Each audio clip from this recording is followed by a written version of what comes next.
दर्यापूर येथील स्मशानभूमीत एकाच वेळी 5 प्रेतांना मुखाग्नी। दर्यापूर येथील स्मशानभूमीत आज दुपारी एकाच वेळी 5 प्रेतांना मुखाग्नी देण्यात आली। दर्यापूरच्या इतिहासात प्रथमच असे दृश्य दर्यापूरकरांना अनुभवास मिळाले आहे। येथील आशा मनीषा स्मशानभूमीत आज मंगळवार दिनांक 3 डिसेंबर रोजी दुपारी 2 वाजता 5 अंत्यविधी पार पडल्या। त्यामुळे स्मशानभूमी मृतक यांच्या चाहत्यांनी गजबजून गेली होती। असा अनुभव कोरोना काळात सुद्धा पाहायला मिळाला नाही, अशी चर्चा शहरात रंगली होती। दर्यापूर नगर परिषद हद्दीमध्ये आशा मनीषा मंदिरासमोर मोक्षधाम उभारले गेले होते आणि एका वेळी 2 अंत्यविधी पार पडतील अशी व्यवस्था करण्यात आली होती।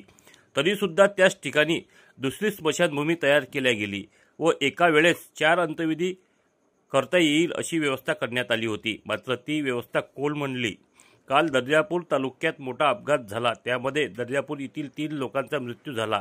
तसेच दर्यापूर अखिल भारतीय ग्रामीण पत्रकार संघाचे विदर्भाचे अध्यक्ष, कृषी केंद्राचे संचालक व सामाजिक कार्यकर्ते संजय कदम यांचे काल आकस्मिक निधन झाले। त्याचबरोबर गायवाडी येथील श्रीमती ताईबाई शंकरराव बोंद्रे, शिवाजीनगर यांचे सुद्धा वृद्धपकाळामुळे निधन झाले।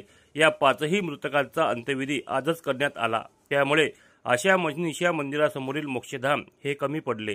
या परिसराला जत्रेचे स्वरूप प्राप्त झाले होते। यामधील प्रेत वेटिंगवर ठेवण्यात आल्याची परिस्थिती निर्माण झाली होती। सर्वात अगोदर अपघातात मरण पावलेले प्रतीक बोचे व त्यांच्या समवेत गोलू बहाकर यांचा व त्यानंतर पत्रकार संजय कदम व गायवाडी येथील रहिवासी श्रीमती ताईबाई शंकरराव बोंद्रे यांचा अंत्यविधी पार पडला। स्मशानभूमीत ओट्यावर जागा नसल्यामुळे खाली जमिनीवर अपघातात मरण पावलेले विनीत उर्फ बंटी गजाननराव बिजवे यांचा अंत्यविधी करण्यात आला। यावेळी संजय कदम यांना त्यांच्या मुलींनी मुखाग्नी दिली, तर विनीत उर्फ बंटी बिजवे याला त्यांच्या बहिणींनी मुखाग्नी दिली। हे सुद्धा विशेष असून पार्थिव आणण्यासाठी शवगाड्या सुद्धा कमी पडल्या होत्या। ड्रायव्हर एकच असल्याने 2 मृत नातेवाईकांची सरळ नेहमीप्रमाणे खांदा देत अंत्ययात्रा काढण्यात आली। दर्यापूरच्या इतिहासात प्रथमच अशी घटना घडल्याचे अनेकांनी सांगितले।